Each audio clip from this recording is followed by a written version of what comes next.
Welcome to the produce aisle. Today we're going to be talking about microphones. I think microphones can be such this barrier of intimidation for people. You know that microphones are important, but don't really understand what makes microphones different or what makes certain microphones a big deal. There's lots of other good videos and good articles and websites all about how microphones work, all the magic inside them that has to do with magnets and plates and diaphragms, and I'm not going to go into that. This is going to be mostly about application and like why you might choose one over another for certain situations. Microphones are like paintbrushes. Depending on the situation and the thing you want to paint and why you're painting it, you'll want to use different paintbrushes.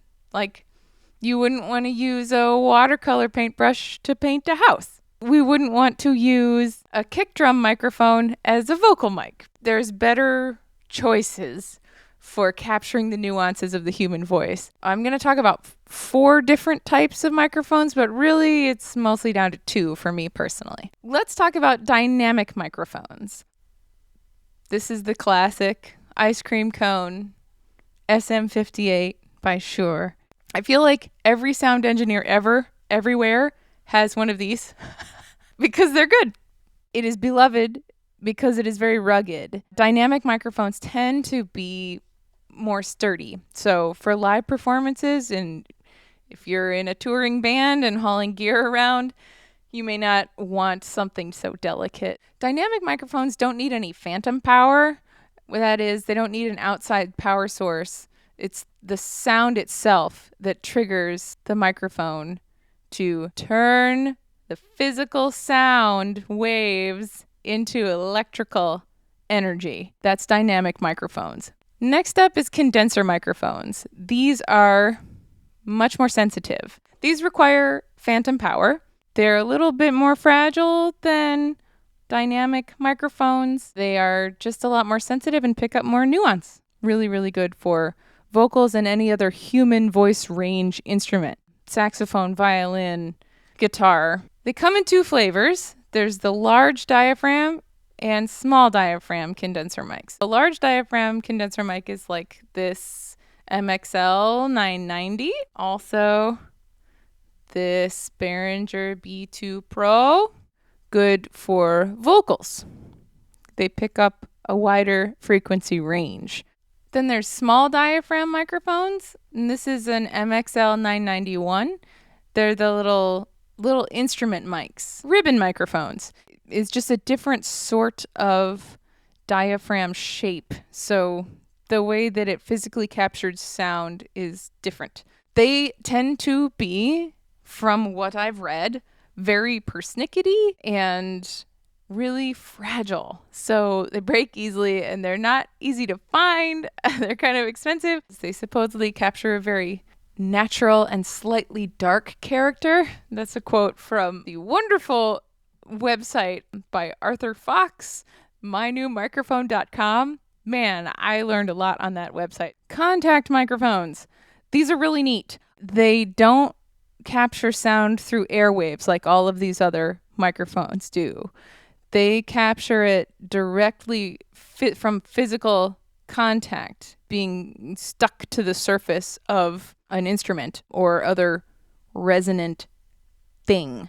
But it just seems like it's a whole nother world with a different set of rules. I could see it being useful for miking acoustic instruments like saxophone or fiddle or Appalachian lap dulcimer because they capture the sound directly through vibration. I also want to mention just a couple of microphone terms, and I've been throwing the first one around. Phantom power. Condenser mics require this to work. It's 48 voltage. On my interface, there's a little button that says 48V. That's for anything that requires phantom power. I don't know why it just sounds more dramatic, I guess, than 48 volts. Pickup patterns or polar patterns. There's the cardioid, the unidirectional, omnidirectional, and figure 8. Those are the most common polar patterns. You can see on this Behringer, there's a little switch that allows me to switch between polar patterns. This first one is a cardioid pattern, sort of heart shape, where it picks up mostly what's in front of it, directly, but then a little bit from behind. Unidirectional, that picks up only what's in front of it. Ones that are very extreme about that are called shotgun mics. So they're really only picking up what's directly in their line of sight. Omnidirectional, which that's this full circle one that picks up from all directions. And that would be good for picking up room ambience if that's what you want. If you're miking a choir, also omnidirectional might be good. But depending on the mic placement, this figure 8 one, that's the one in the middle, is good for choirs. That way people on either side of it will get picked up without picking up, say, an instrument that's like behind them or between them. Frequency response. You'll see these graphs when you look at microphone specs. And what it is, it's showing you how sensitive the microphone is for those particular frequencies. There's going to be frequencies that they pick up better, that they're more attuned to. Shock mounts. They look like those like rubber band cages. The rubber bands help keep the microphone from vibrating and picking up extra sounds that way. Really, really good for sensitive mics like condenser mics. Pop filter.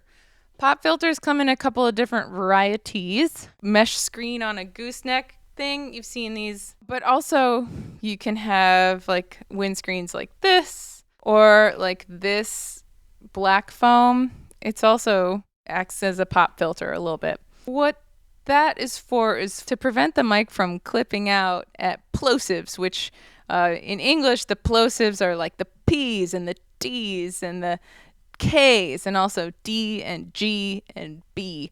So this is really especially challenging for any sound engineer who works in a church where there's lots of praise and prayer and worship.